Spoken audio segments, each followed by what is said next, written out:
y a 20 ans, jour pour jour, avec mon ami Fabrice, nous vivions une petite aventure qui restera à jamais dans nos mémoires.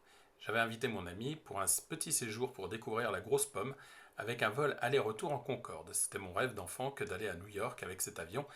Étant petit, j'avais un jouet Joustra, un Concorde téléguidé, certainement mon jouet favori. J'avais déjà eu la chance et le plaisir de faire un premier aller-retour en Concorde avec une de mes amies quelques mois auparavant. C'était ma première fois là-bas. Mais le voyage avec Fabrice fut particulier.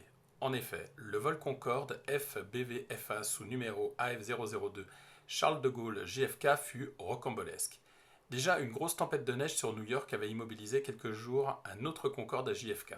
Nous n'étions pas certains de pouvoir partir, mais heureusement, la météo était clémente pour notre vol du 19 février. Petite photo dans la passerelle vitrée avec le Concorde en fond, puis accès à bord. Décollage à l'heure, passage en mode supersonique. Dès le passage des côtes françaises, on arrive rapidement à Mach 202. C'est juste incroyable.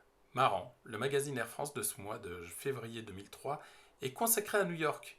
L'avion était partiellement plein. 56 passagers et membres d'équipage, dont l'incroyable Linda Evangelista, Naomi Campbell et Rod Stewart.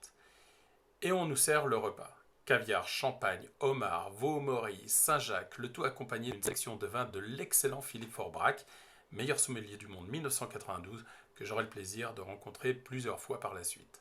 Distribution des certificats de passage du mur du son à bord de Concorde.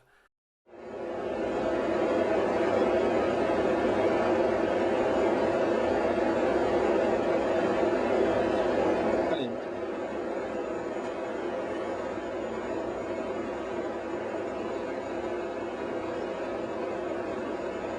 Ah, ça c'est le menu.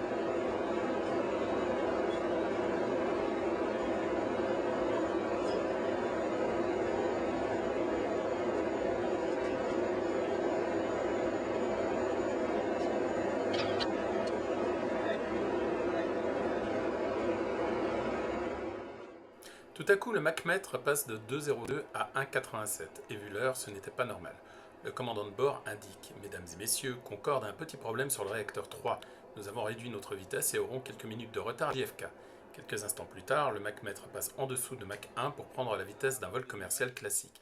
Et là, nouveau message: Mesdames et messieurs, le problème sur le réacteur 3 de Concorde nous oblige à faire un atterrissage de contrôle. Nous allons nous poser quelques instants à l'aéroport d'Halifax en Nouvelle-Écosse.